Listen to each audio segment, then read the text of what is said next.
You're listening to The Justin Herman Show, where every episode he has conversations with interesting people. Here is your host, Justin Herman.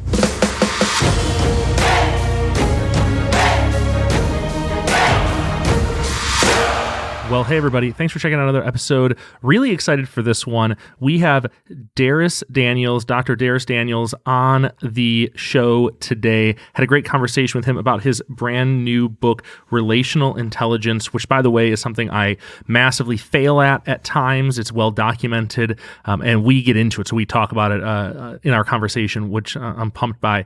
Really humble guy. Great leader, is doing incredible things, and was very generous with his time. I hope you enjoy the conversation with Dharius. He's a great guy, like I said, and the book, it's worth it. They sent me a copy of it. I read it, and I'm going to put links in the show notes to it.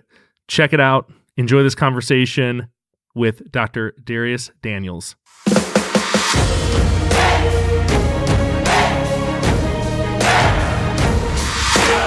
Hey, Dharius, thanks so much for making time to be on the show. I'm excited and honored to be here. Thank you for having me. Well, absolutely. When I got a copy of your new book, it excited me. I think the content's great and the subject matter is amazing. And then we were able to set this up. Obviously, I was really honored. So before we get started, tell everyone a little bit about the church that you're at, multiple locations. How did that all come to be? You know, most churches that have multiple locations are close. We have some in New Jersey, some in Florida. How did the story of your church, Change Church, come to be? Well, long story short is I was sitting in a class in seminary years ago, and this professor named Daryl Guter just really kind of rocked my world, caused me to view church in terms of the way it could be expressed differently. And basically, I began to view church as a missionary agency of some sort. And so long story short is we did not know when we planted that we would be planting various expressions in different parts of the country. We just wanted to kind of serve the Northeast. I'm not from the Northeast, I'm from Mississippi, but when I went to seminary, I went to seminary in New Jersey, Central Jersey. And so when I was in seminary there, I really felt like coming from Mississippi. I really felt like a missionary, like the religious culture in the Northeast, especially in the Princeton area, which is where I went to seminary, was so different than what I was accustomed to. And I just felt called to serve it. And we just wanted to place various expressions there. And God just kind of, through a series of events, grew our influence, and we saw opportunities to creatively create presence in different areas. And so obviously we were familiar with the phenomenon called multi-site. So we just kind of extended the mileage a little bit, and also started flirting with ideas of microsites, which is what we would describe that's the word we use to describe our community in Los Angeles. They do church really differently out there. And that's kind of how we got to where we are right now. It's been a great journey though. It's been interesting. We learned a lot. We, in the words of John Maxwell, we try to fail forward. So we do a lot of that, a lot of failing. Just try to fail forward, man, dust ourselves off and keep it moving. So your new book, when I saw the title of it, first of all, I really want to give props to the people doing the promotion and publicity for your book, because when I saw the title of it, I absolutely had to have you on the show. And this episode is going to be different in some ways than other episodes, because the title of your book, when I saw it, Relational Intelligence, I personally fail at this often. Often do I make terrible relational decisions. You're going to help me through this interview, and through this, I think we're going to help a lot of other people who are the target audience for your book, people who have not kind of figured that out. And I'm really excited to have this conversation. So in total honesty, because I know that it is something that I struggle with and have struggled with and paid the price for not having a good handle on. Let me ask you this question as we lean in. What prompted you to develop the content for this book? Well, thank you for your words, one. I think that's very kind and generous of you. Two, join the club. We all fail. That's why I wrote the book. So this is kind of me sharing my experiences with this ministry. See, that's so funny because when I fail, I feel like I'm just on an apology tour, and when you fail, you write a book. So like I don't know, there's a little, it's a little different. It's a little different, obviously, but which is so good. What got you? What started the process where you were like, what, this is the thing I'm going to do. Two things really happened. One, personally, and then secondly, professionally. This is what I saw. Personally, I got to the point where I realized I'm type A, so driven, etc. Mm-hmm. I got to the point where I realized that no matter what I achieved or didn't achieve, my greatest joy and greatest pain came from the same place: relationships. Mm. And that's personally. That's my experience personally. Yeah. And then professionally, what I begin to see in people's lives. So as a spiritual leader, as a pastor, I begin to see people's greatest joy and greatest pain came from the same place: relationships. This was confirmed for me even more recently. A very, very dear team member of ours, the closest thing to a brother I've ever had. He was an XP on our team for 13 years, 43 years old. He passed away. And so I got to spend a few days with him when he was in hospice. And this is what I am telling you from those few days I was with him. He never asked for a thing. He always asked for people. He always asked for people. He never said, hey, he was a Cowboys fan, but he never said, bring me my Cowboys hat or turn on the Cowboys game. He always asked, where's such and such? Where's such and such? Get such and such on the phone. And so what I begin to do is out of my own personal pain in terms of this area of my life, relationships, and out of the pain that I saw in the lives of others, I began this journey through scripture, specifically looking at the life of Jesus. And not just because I felt like that was the religious thing to do. I felt like the creator of relationships is going to provide me with the best blueprint on how to get the best out of them. And it just put me on this journey of just studying and seeing specifically in the life of Jesus, how did he manage relationships, that person? And then in principle, what are some of the things that the scriptures kind of have to say about relationship management? And what we have in terms of this book is a result of that. Like I learned, at least in my experience, that intelligence doesn't always transfer fields. Like I could be intelligent in one area, like reading scripture or something like that, but that doesn't automatically transfer into putting toys together for my kids. You know?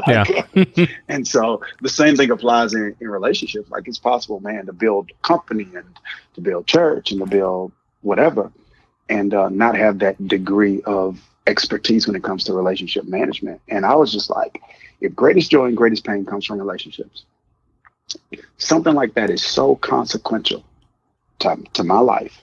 I cannot afford to be casual and unintentional about the way that I manage them. If I'm going to be intelligent about anything, I want to be intelligent about the way I manage relationships. I am a driven person. I am ambitious. And at times, that has also equaled me treating relationships as transactional to help get me to the next step. Can you, am I the only person that does that? And are there others? Is there a cure to that kind of behavior that treats relationships as transactional? Very much so. So I'm going to say in my experience, that's kind of a cultural norm, no matter what the personality type type of the person is, right? So let's say someone is not wired like you and I.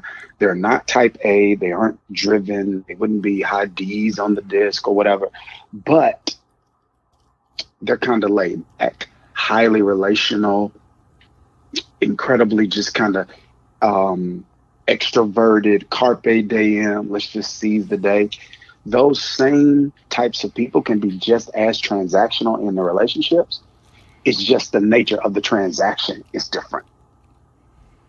So for those of us that are driven, the nature of transactions may be one thing, but for people who just kind of want to hang with people and be with people and don't be alone, for some people, the transaction is company.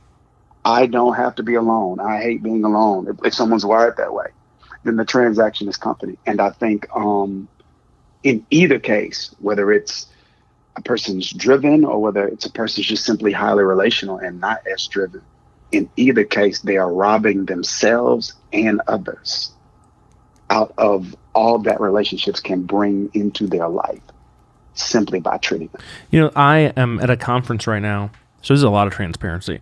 I'm at a conference right now and there's some people at this conference. It's a church conference. I spent a lot of years in youth ministry. And there's someone specific that I have in mind. I'm not going to say their name, but that I broke a lot of relationship with this person. We actually haven't spoken in a while. There's probably people out there who have broken relationship with someone, and they, looking back, are like, man, it just wasn't worth it. Doing that was so dumb. Well, kind of what you said, the greatest pain. And I caused that person pain for sure. But I also now feel the pain of what I caused them. Like, I feel that.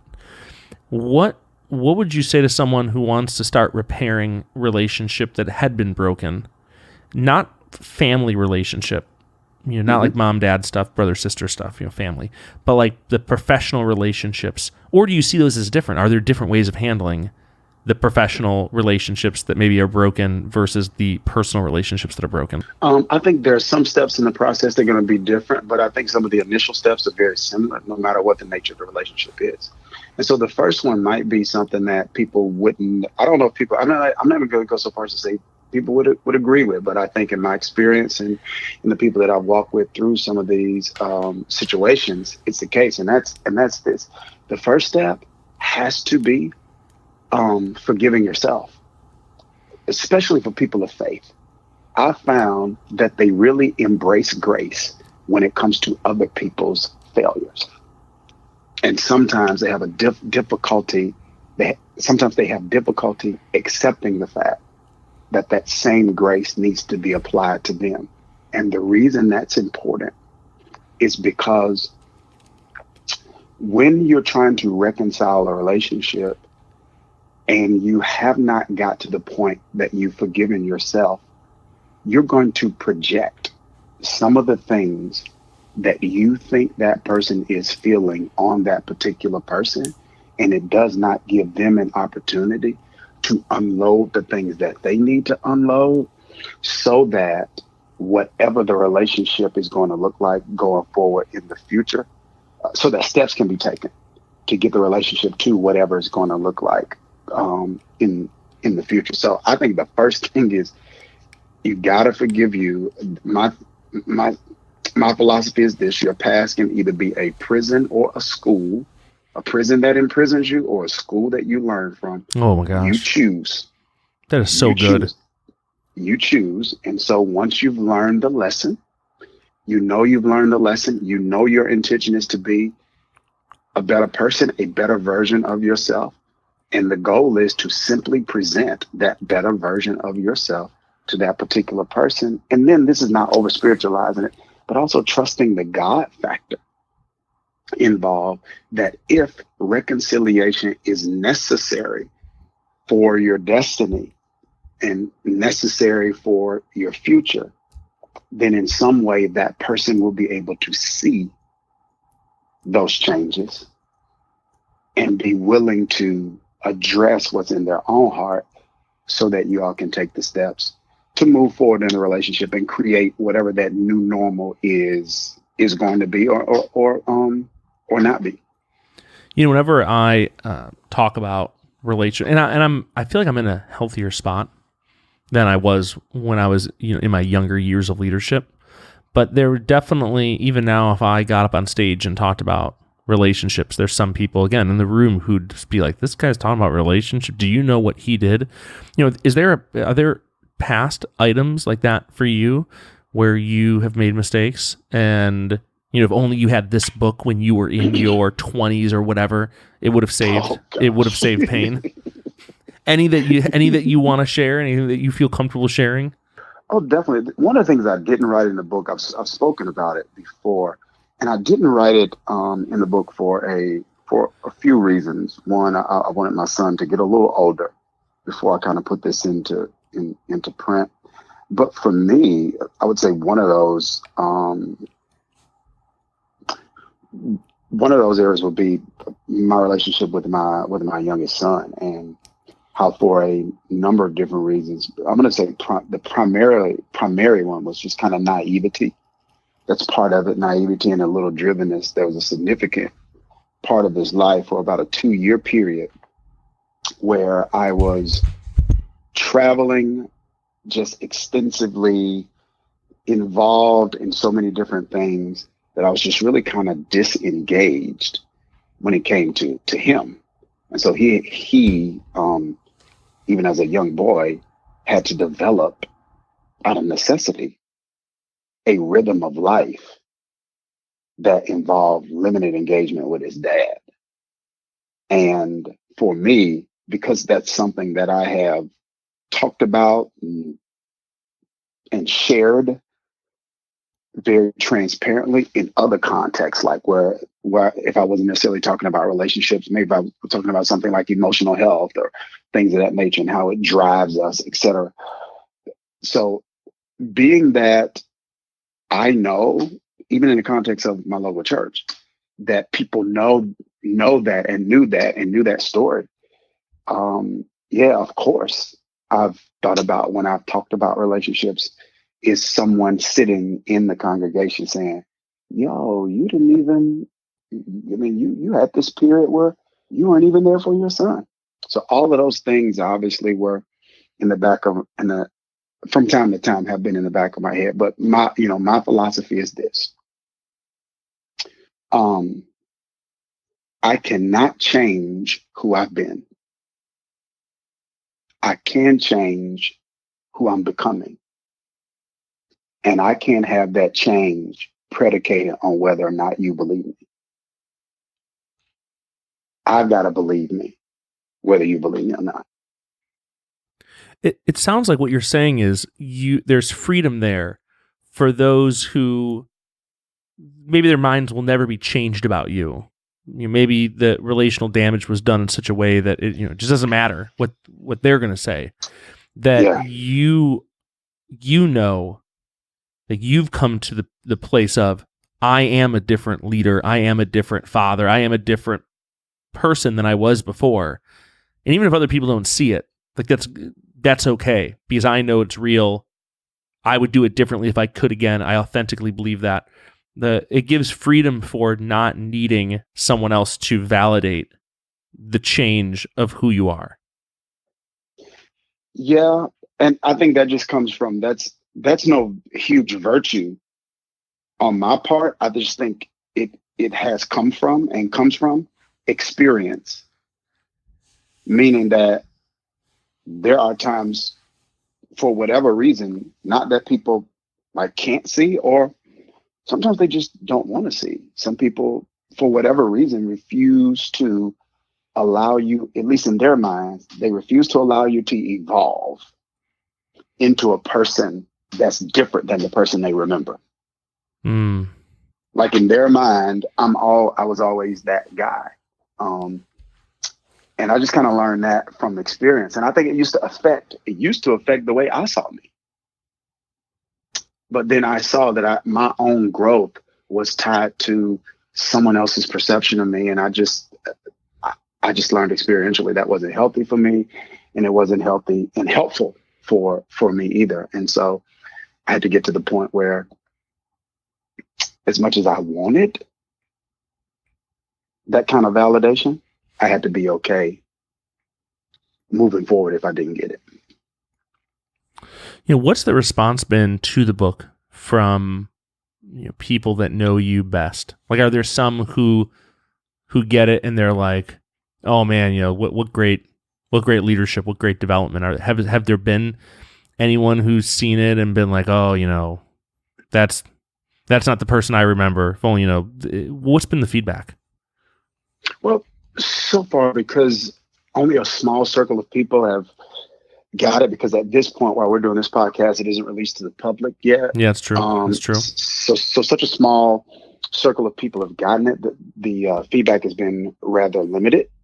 But I feel like, for the most part, because it's limited, feedback's been great. But I feel like at least what we tried to do in the way that we put the book together is to share experiences and principles that we've learned from the seat of a student, not from the seat of a teacher. So I am not portraying myself to be a relationship expert. I am sharing with those who want to hear, hey, this is what I've learned. This is what I begin to practice. And this has been the results of this in my life. And I want to share it with you just in case it may add value to yours. When you were outlining the book, were there things that just didn't make it in? Things that didn't make it into the book that maybe you just had to cut? It can't be a gigantic book. But there are things that didn't make it in that you still remember as like, man, that was a really good tidbit. I feel like the publishers really did a good job with this,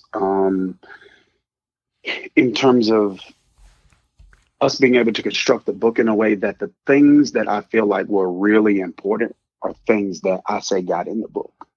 There may be stories or examples that we initially put in that we pulled out, but even if we pulled those out, I didn't feel like they were necessary to make the point.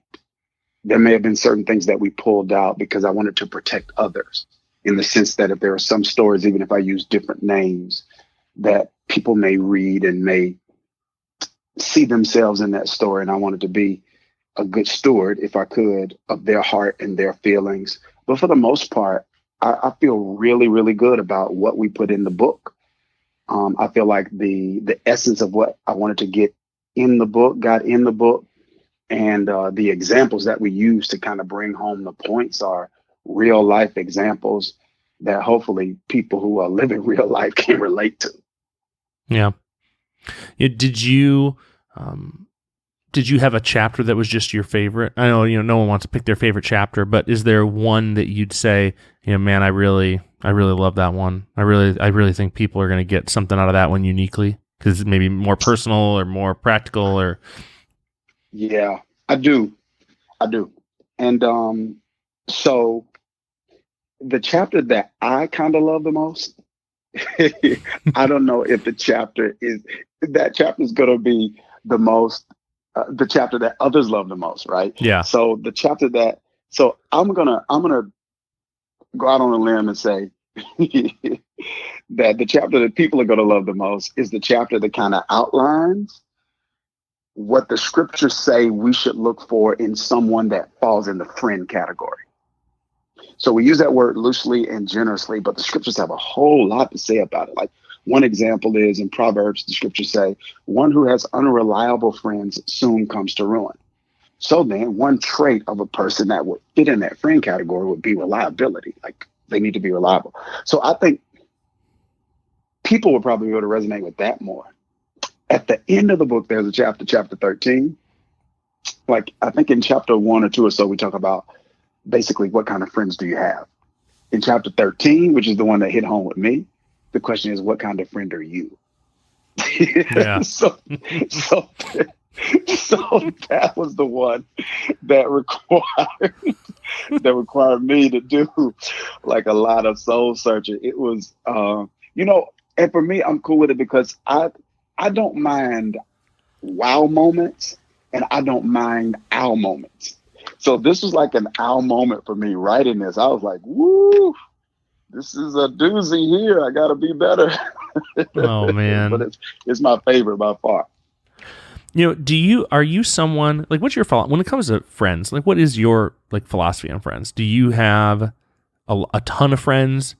I even when you said the defining of a friend, I immediately thought of, I feel like I have a pretty, like, a wide view of what I would consider a friend, but of a lot of those people who, probably aren't my friends, they're just acquaintances or people I know, we're not actual friends, because my friend group, I feel, is really small.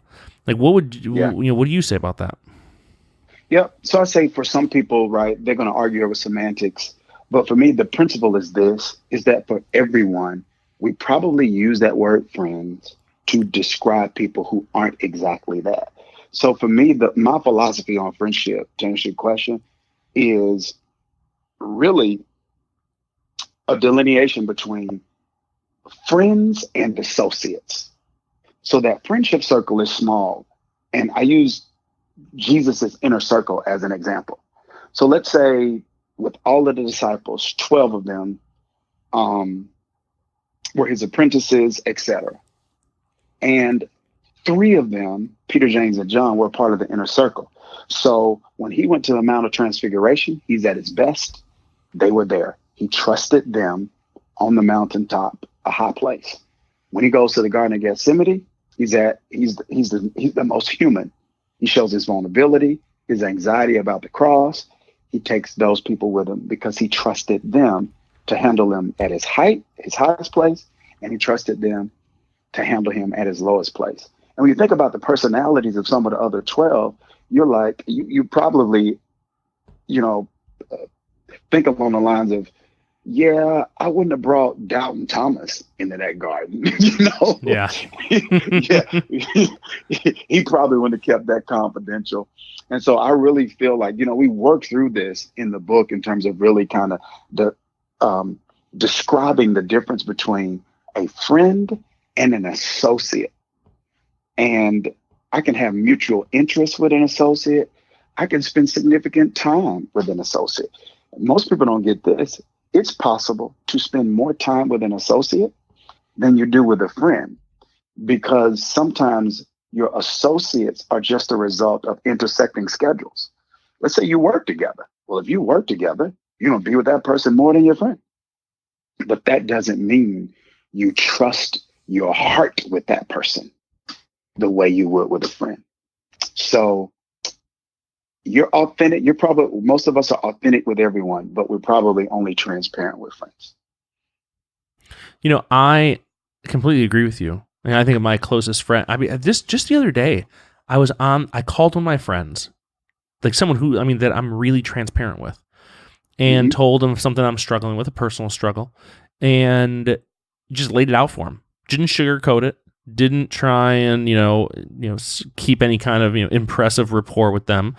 I had a mentor once tell me that, someone who has enough dirt on you to bury you, but doesn't, is a real friend, like an accountability.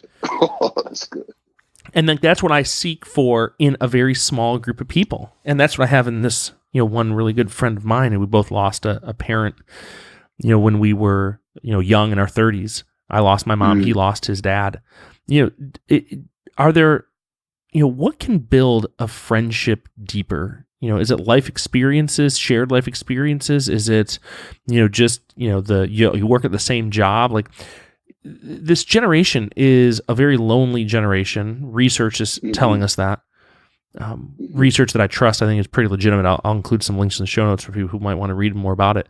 But if for someone who doesn't have a lot of friends, how do they go about finding the right friends from scratch, essentially, is what the question is. Yeah. So, one of the things that may be a little frustrating for people in terms of the way that I answered this question is it's going to seem like I'm over spiritualizing it, but there is a God factor, because that's not the only factor, but it is a God factor, because this is what I believe.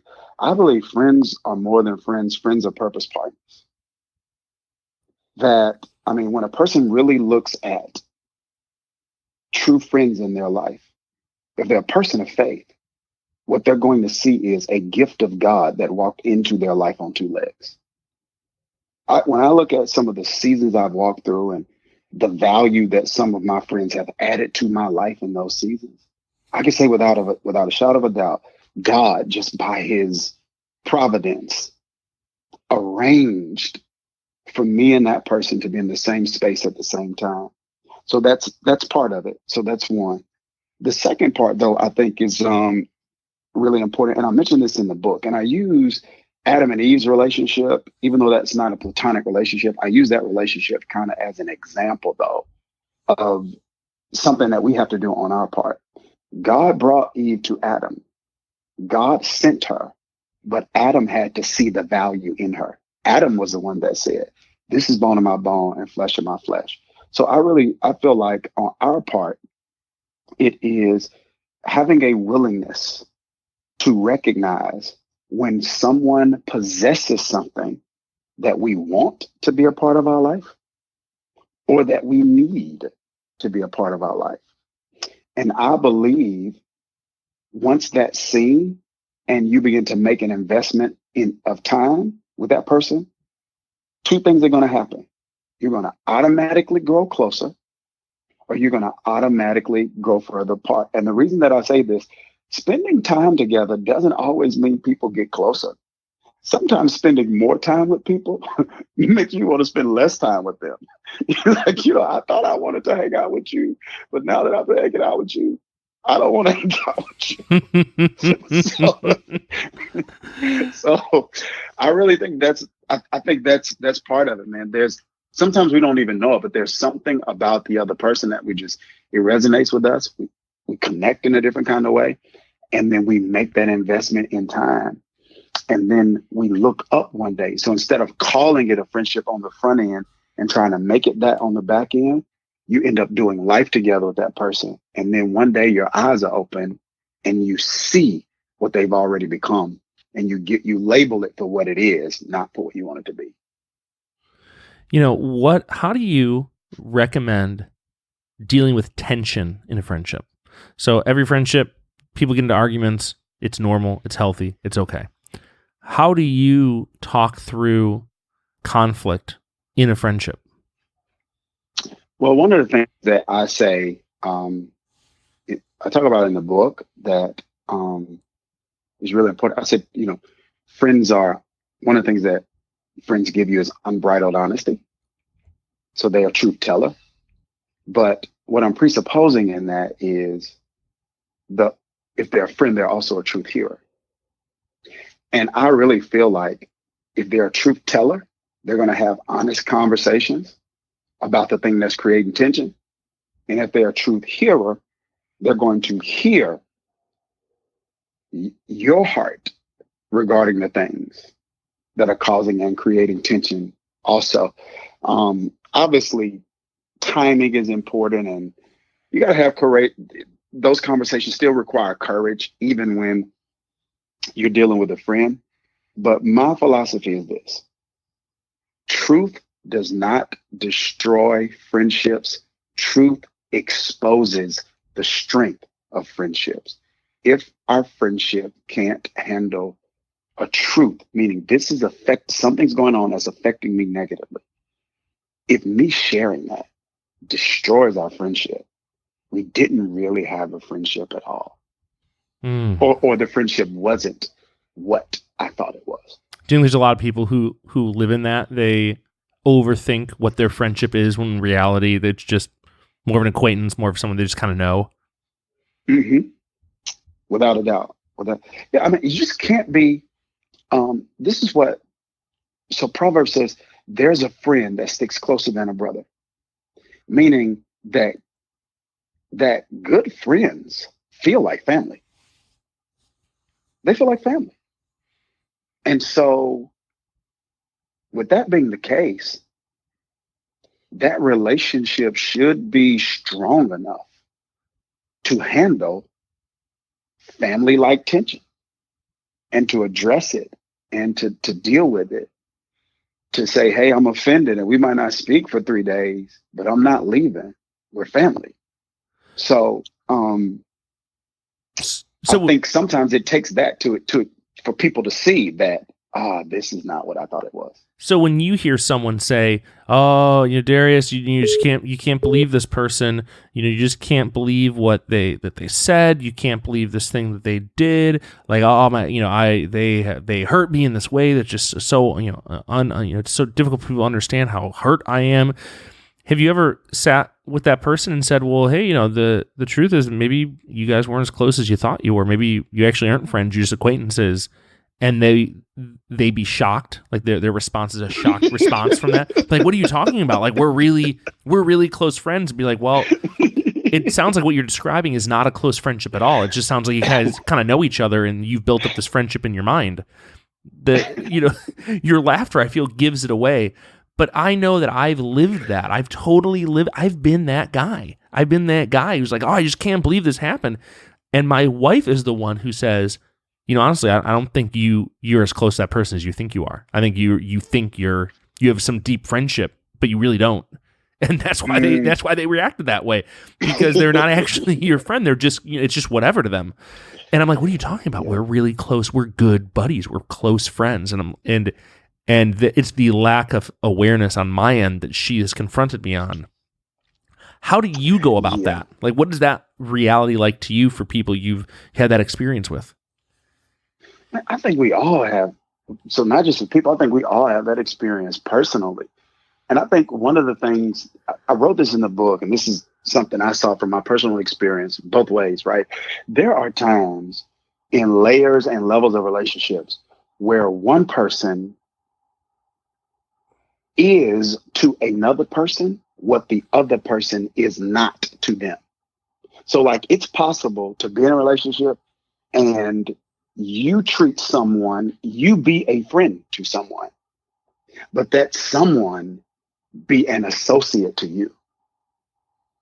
And so I feel like there are times when we're kind of deceived because we know how we feel about the relationship, but we also know more than how we feel. We know what we're giving to the relationship.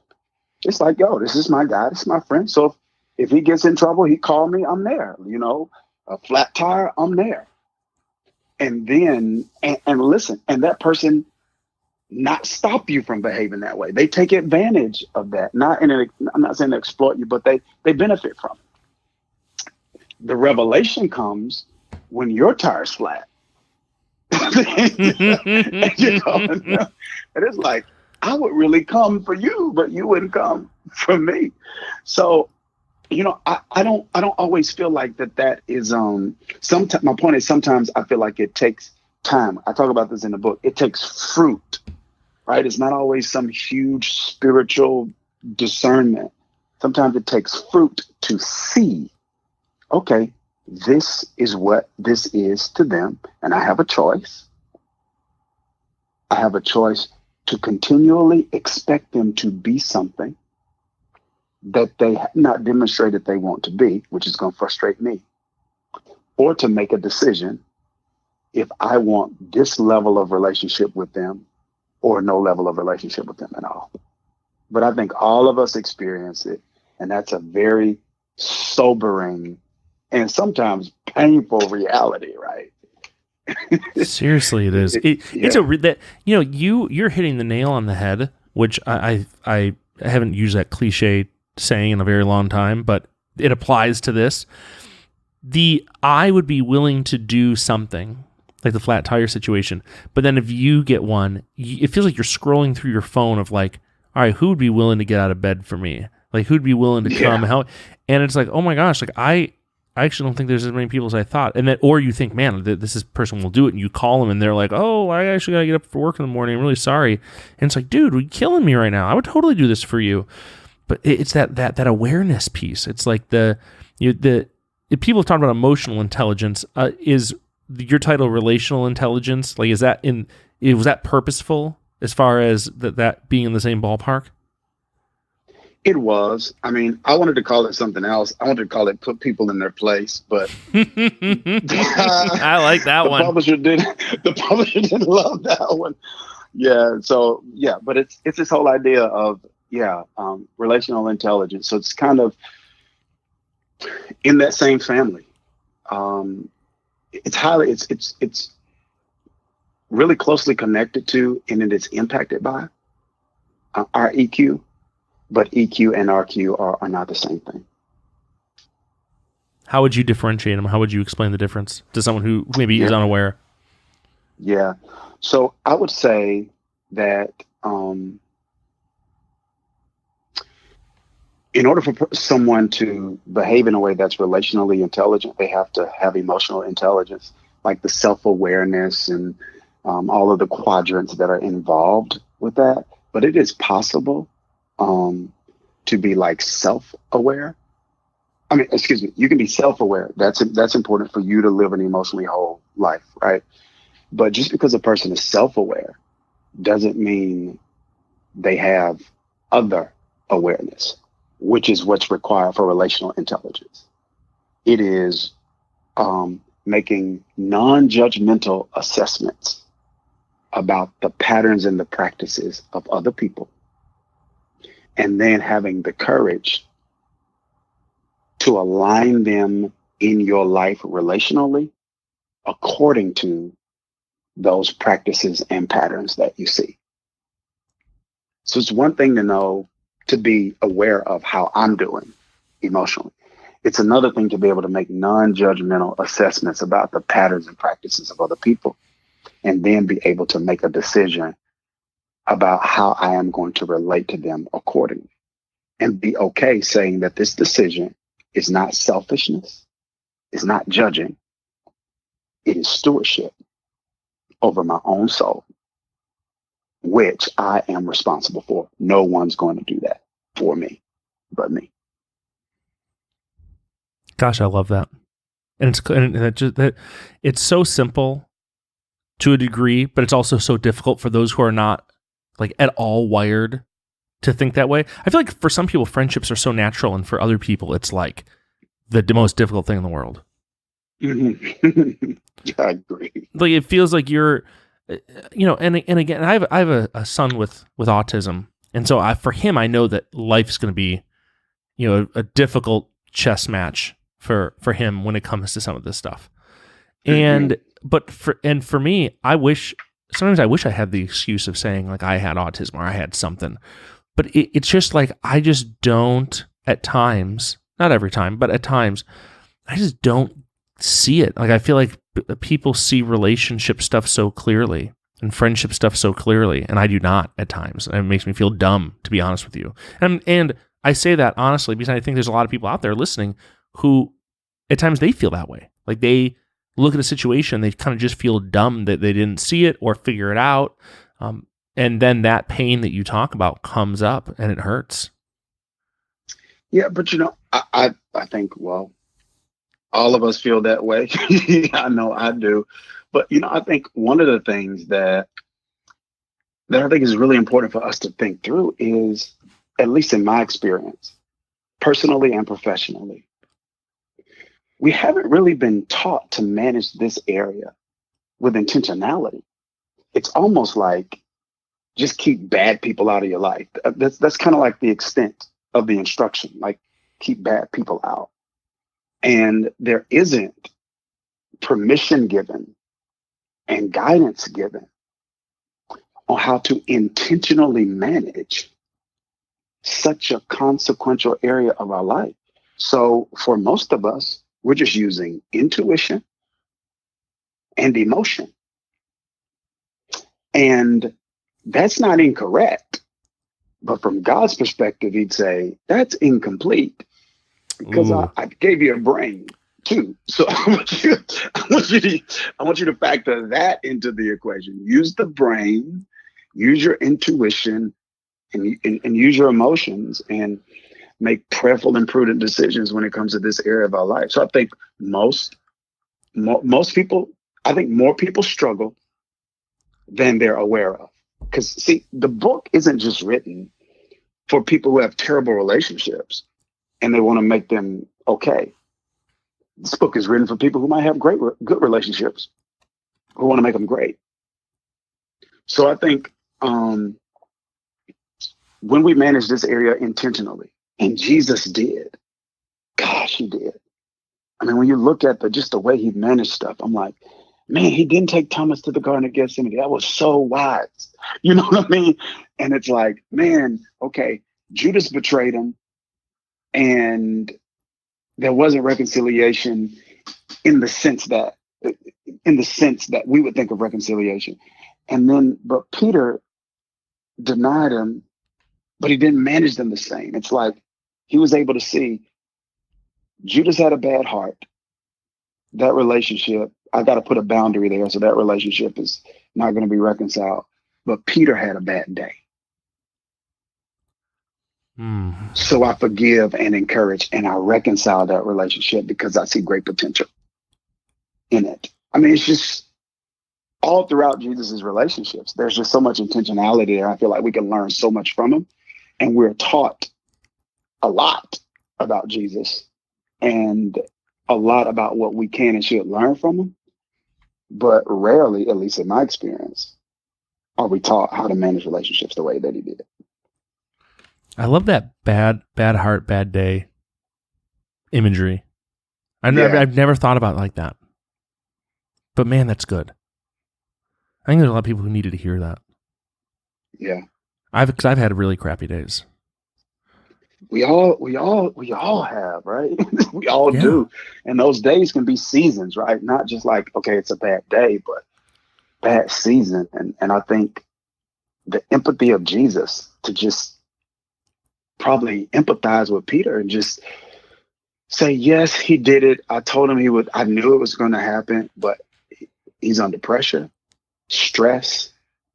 He's afraid, and he spoke too quick. It was damaging, but Jesus didn't allow that like one season, that one night to override a pattern of loyalty and commitment and love that Peter had demonstrated toward him. And like even with Judas, it wasn't like this isolated incident, right? It wasn't just like, oh, Judas betrayed me, it's over. Man, Judas had been embezzling money.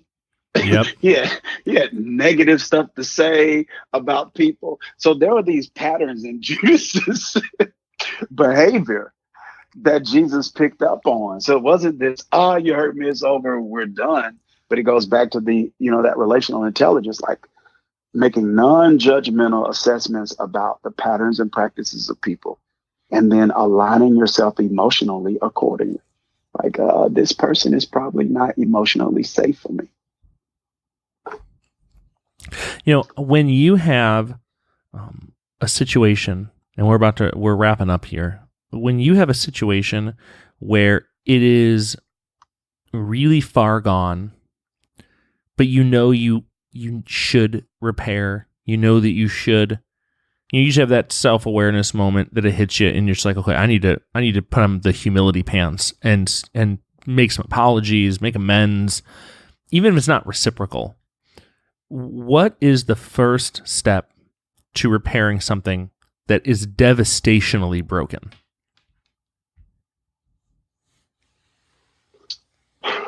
I'm going to use this word because it's kind of the first thing that comes to my mind. And it's genuine repentance. And by that, I mean repentance without motive.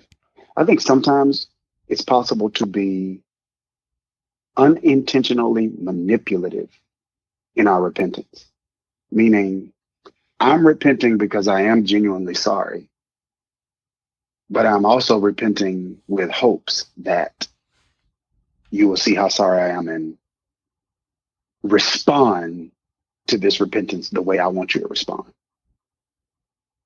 So it's like I'm kind of repenting for you, but I'm repenting for me at the same time. And I feel like a genuine repentance in a situation like that is really the first step to bringing whatever kind of closure or reconciliation is going to come through that relationship, because you are really a person's really repentant because there's godly sorrow there. And there's such a love for the person that no matter what your preference is in terms of where a relationship goes from here, you love the person enough to want them to make a decision that is best for their future, even if that decision does not include you. Oh, that's hard. That's all right. That's so hard. That's really difficult. That's really difficult for some people, some situations, some scenarios. But I think that's the point, right? It's not supposed to be easy and simple.